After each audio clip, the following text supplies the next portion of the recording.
Hi hello ನಮಸ್ಕಾರ welcome to CDPM YouTube channel. ಎಲ್ಲರಿಗೂ ಕೃಷ್ಣ ಜನ್ಮಾಷ್ಟಮಿಯ ಶುಭಾಶಯಗಳು. ಎಲ್ಲರ ಮನೆಯೊಳಗೂ ಮಕ್ಕಳಿರೋರು ಸಂಭ್ರಮ ಸಡಗರ ರೀ. ಎಲ್ಲರೂ ಹುಡುಗಿಗೆ ರಾಧೆನ್ ಮಾಡೋದು, ಕೃಷ್ಣನ್ ಮಾಡೋದು. ನಾನಿವತ್ತು ನಮ್ಮ ಸಿರಿಗೆ ಕೃಷ್ಣನ್ ಮಾಡೀನಿ, ರಾಧೆನೂ ಮಾಡೀನಿ. ಫಸ್ಟಿಗೆ ಕೃಷ್ಣನ್ ಕಾಸ್ಟ್ಯೂಮ್ಸ್ ಎಲ್ಲ ಹಾಕಿ ರೆಡಿ ಮಾಡಿದೆ. ನೆಕ್ಸ್ಟು ರಾಧೆದು ಕಾಸ್ಟ್ಯೂಮ್ಸ್ ಹಾಕಿದ್ದೆ. ಅವಳು ಎರಡು ಡ್ರೆಸ್ನ ಎಂಜಾಯ್ ಮಾಡಿಲ್ಲ. ಬರ್ರಿ ನೋಡೋಣ ಇವತ್ತಿನ ಡೇ ಹೆಂಗಿರ್ತೈತಿ. ಕೃಷ್ಣನ ಬಗ್ಗೆ, ಕೃಷ್ಣ ಜನ್ಮಾಷ್ಟಮಿ ಬಗ್ಗೆ ಸ್ವಲ್ಪ ತಿಳ್ಕೊಳೋಣ ಅಂತ ಬರ್ರಿ. ಶ್ರೀಕೃಷ್ಣ ಪರಮಾತ್ಮನ ಸಂಕ್ಷಿಪ್ತ ಜೀವನ ಚರಿತ್ರೆ ನೋಡೋಣ ಬರ್ರಿ. ಹೇಳ್ತಾ ಹೋಳಿದ್ರೆ ಭಾಳ ಐತಿ, ಬಟ್ ಸಂಕ್ಷಿಪ್ತವಾಗಿ ನೋಡೋಣ ಅಂತ. ಇವರ ಜನನ ಶ್ರಾವಣ ಮಾಸದಲ್ಲಿ ಬರುವ ಕೃಷ್ಣ ಪಕ್ಷದ ಅಷ್ಟಮಿ ನಕ್ಷತ್ರ ಒಳಗೆ ಇವ್ರದ್ದು ಜನ್ಮ ಆಗೈತಿ. ಜನ್ಮಸ್ಥಳ ಅಷ್ಟಮಿ ಮಧ್ಯರಾತ್ರಿ ಕಾರಾಗೃಹದಲ್ಲಿ ಮಧುರಾದಲ್ಲಿ ಜನಿಸಾರಿ. ತಾಯಿ ದೇವಕಿ, ತಂದೆ ವಾಸುದೇವ, ಸಾಕು ತಾಯಿ ಯಶೋದೆ, ಸಾಕು ತಂದೆ ನಂದ. ಕೃಷ್ಣನ ಜನ್ಮದಿನವನ್ನು ಕೃಷ್ಣ ಜನ್ಮಾಷ್ಟಮಿ, ಗೋಕುಲಾಷ್ಟಮಿ ಎಂದು ಕರೀತಾರೆ. ಕೃಷ್ಣ ವಿಷ್ಣುವಿನ 7ನೇ ಅವತಾರವಾಗಿಯೇ ಶ್ರೀಕೃಷ್ಣ ಆಗಿರ್ತಾರೆ. ದೇವಕಿಯ ವಾಸುದೇವರ 8ನೇ ಮಗನೇ ಶ್ರೀಕೃಷ್ಣ. ಶ್ರೀಕೃಷ್ಣ ಪದದ ಅರ್ಥ, ಕೃಷ್ಣ ಪದದ ಅರ್ಥ ಕಪ್ಪು, ಅಂದರೆ ಕಪ್ಪು, ಕರಿ ಅಂತ ಅರ್ಥ. ನೆಕ್ಸ್ಟ್ ಹೇಳೋದಾದ್ರೆ ಕೃಷ್ಣನ ಸೋದರ ಮಾವ ಕಂಸ ಆಗಿರ್ತಾನೆ ರೀ. ಕೃಷ್ಣನ ಸೋದರ ಮಾವ ಕಂಸ ಅಂದರೆ ದೇವಕಿಯ ಅಣ್ಣ. ಕಂಸನನ್ನು ಅಂದರೆ ಕೃಷ್ಣನ ಸೋದರ ಮಾವನನ್ನೇ ಕೃಷ್ಣ ಕೊಲೆ ಮಾಡಿರ್ತಾನೆ. ದೇವಕಿಯ 7 ಮಕ್ಕಳನ್ನು ಅಂದರೆ ಕೃಷ್ಣ ಹುಟ್ಟೋಕ್ಕಿಂತ ಮುಂಚೆ 7 ಮಕ್ಕಳನ್ನು ಕಂಸ ಕೊಂದಿರ್ತಾನೆ ರೀ. ಕಾರಣ ದೇವಕಿಯಿಂದ ಹುಟ್ಟುವ 8ನೇ ಮಗನೇ ತನ್ನ ಮರಣವನ್ನು ಹೊಂದುತ್ತಾನೆ ಅಂತೇಳಿ ಕಂಸನಿಗೆ ಆ ಶರೀರವಾಣಿ ತಿಳಿಸಿರ್ತೈತಿ. ಹಾಗಾಗಿ 7 ಮಕ್ಕಳನ್ನು ಕೊಲೆ ಮಾಡಿರ್ತಾನೆ. ಕೃಷ್ಣನಿಂದನೇ ಕಂಸ ಸಾವನ್ನಪ್ತಾನೆ. ಕೃಷ್ಣನ ಅಣ್ಣ ಬಲರಾಮ, ಸಹೋದರಿ ಸುಭದ್ರ ಇವರು ಯದುವೀರ ವಂಶದವರಾಗಿರ್ತಾರೆ. ಕೃಷ್ಣನ ಪತ್ನಿಯರು 8 ಜನ: ರುಕ್ಮಿಣಿ, ಸತ್ಯಭಾಮ, ಜಾಂಬವತಿ, ನಗ್ನಜಿತಿ, ಮಿತ್ರಾವಿಂದ, ಭದ್ರ, ಕಾಳಿಂದ ಹಾಗೂ ಲಕ್ಷಣ.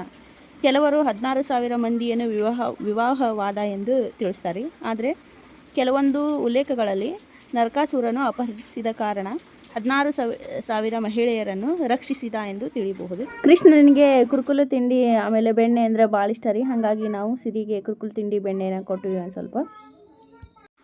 ಕೃಷ್ಣನ ವಾಹನ ಗರುಡ ರೀ. ಕೃಷ್ಣನ ಬಗ್ಗೆ ಗ್ರಂಥಗಳನ್ನು ಭಗವತ್ ಪುರಾಣದಲ್ಲಿ ನೋಡಬಹುದು. ವಿಷ್ಣು ಪುರಾಣ ಒಳಗೆ, ಮಹಾಭಾರತ, ಭಗವದ್ಗೀತೆಗಳಲ್ಲಿ ಕೂಡ ನಾವು ನೋಡಬಹುದು. ಕೃಷ್ಣನ ಮರಣ ಭಾಲ್ಕ್, ಸೌರಾಷ್ಟ್ರ, ಇಂದಿನ ವೆರ್ವಲ್, ಗುಜರಾತಲ್ಲಿ ಮರಣ ಹೊಂದಿದ್ದಾರೆ ಅವರು. ಚಿಕ್ಕದಾಗಿ ಕೃಷ್ಣನ ಬಗ್ಗೆ ನೋಡಿದ್ದೀರಿ. ನಮ್ಮನೆ ಕೃಷ್ಣ ನೋಡ್ರಿ, ಬೆಣ್ಣೆ ತಿನ್ನಕಳಾತನ. ಕಾಸ್ಟ್ಯೂಮ್ಸ್ ಹಾಕ್ಕೊಂಡು ಎಂಜಾಯ್ ಮಾಡತ್ತಾಳ್ರಿ ನಮ್ಮ ಸಿರಿ. ಈಗ ನೆಕ್ಸ್ಟ್ ರಾಧೆ ಬಗ್ಗೆ, ಅಂದರೆ ರಾಧಾಕೃಷ್ಣ ಪ್ರೇಮ ಕಥೆ ಬಗ್ಗೆ ಒಂದು ಸ್ವಲ್ಪ ನೋಡೋಣ ಅಂತ ಬರ್ರಿ. ಇದು ಹೇಳ್ತಾ ಹೋದ್ರೆ ಭಾಳ ದೊಡ್ಡದೈತಿ, ಭಾಳ ಚಂದ ಐತಿ ರಾಧಾಕೃಷ್ಣ ಪ್ರೇಮ ಕಥೆ. ಬಟ್ ಬ್ಲಾಗ್ ಆಗಿರೋ ಕಾರಣ ಸ್ವೀಟ್ ಆ್ಯಂಡ್ ಶಾರ್ಟಾಗಿ ನೋಡ್ಕೊಂಡು ಬಂದುಬಿಡೋಣ. ರುಕ್ಮಿಣಿ ಸಮೇತನ ಕೃಷ್ಣನಿಗೆ 8 ಜನ ರಾಣಿಯರು, ಅಲ್ಲದೆ 16,000 ಪತ್ನಿಯರು ಅಂತಂದು ಐತಿ. ಬಟ್ ಇದ್ರ ಬಗ್ಗೆ ನಂಗೆ ಕ್ಲಾರಿಟಿ ಇಲ್ಲ. ಪ್ರೇಯಸಿ ಮಾತ್ರ ರಾಧೆ ಒಬ್ಬಳೇ ಆಗಿದ್ಲು. ಕೃಷ್ಣನ ಮನಸ್ಸು ಸಂಪೂರ್ಣ ರಾಧೆಯ ಸ್ವತ್ತಾಗಿತ್ತು. ಅಲ್ಲದೆ ರಾಧೆ ಇಲ್ಲದೆ ಕೃಷ್ಣನ ಹೆಸರು, ಪ್ರಖ್ಯಾತಿ ಚಿತ್ರಗಳಲ್ಲಿ ಅಪೂರ್ಣ. ಸಾವಿರಾರು ಪತ್ನಿಯರಿಗೆ ಸಿಗದ ಪ್ರೀತಿ, ಸ್ಥಾನ, ಗೌರವ ರಾಧೆಗೆ ಸಿಕ್ಕಿತ್ತು. ಬೃಂದಾವನಗಳಲ್ಲಿ ಕೃಷ್ಣ ಕೊರಳು ಬಾರಿಸಿದಾಗ ಗೋವುಗಳಷ್ಟೇ ಬರುತ್ತಿರಲಿಲ್ಲ, ಅವುಗಳ ಜೊತೆಗೆ ಗೋಪಿಕೆಯರು ಬರುತ್ತಿದ್ದರು. ಅವರಲ್ಲಿ ಮನ ಕದ್ದವಳು ರಾಧೆ ಮಾತ್ರ. ಕೃಷ್ಣನ ಕೊರಳ ಧ್ವನಿಗೆ ತನ್ನ ಮನಸ್ಸನ್ನು ಕಳೆದುಕೊಂಡಳು ರಾಧೆ. ಪ್ರತಿ ಮನೆಯಲ್ಲಿ ಬೆಣ್ಣೆ ಕದಿಯುತ್ತಿದ್ದ ಕೃಷ್ಣನ ಮನಸ್ಸನ್ನು ರಾಧೆ ಕದ್ದಿದ್ದಳು. ಕೃಷ್ಣ ಮದುವೆಯಾಗಲು ಬಯಸಿದಾಗ ರಾಧೆ ಬಲವಾದ ಕಾರಣವನ್ನು ಇಟ್ಟುಕೊಂಡು ನಿರಾಕರಿಸಿದಳು. ಯಾಕಂದರೆ ರಾಧೆ 6 ವರ್ಷ ಇದ್ದಾಗಲೇ ಆಯಾನ್ ಎಂಬ ಯೋಧನೊಂದಿಗೆ ಬಾಲ್ಯ ವಿವಾಹವಾಗಿತ್ತು. ಆದರೆ ಆತ ಮದುವೆಯಾದ 1 ವರ್ಷದವರೆಗೆ ಗತಿಸಿದನು. ಆ ನಂತರ ಕೃಷ್ಣನಿಗೆ ಸಿಕ್ಕಳು ರಾಧೆ. ಕೃಷ್ಣನಿಗಿಂತಲೂ 3-4 ವರ್ಷ ದೊಡ್ಡವಳು ಮತ್ತು ಈಗಾಗಲೇ ಮದುವೆಯಾಗಿದೆ ಎಂಬ ಮೂರ್ಖ ಭಾವನೆಯನ್ನು ಮುಚ್ಚಿಟ್ಟಿದ್ದಳು.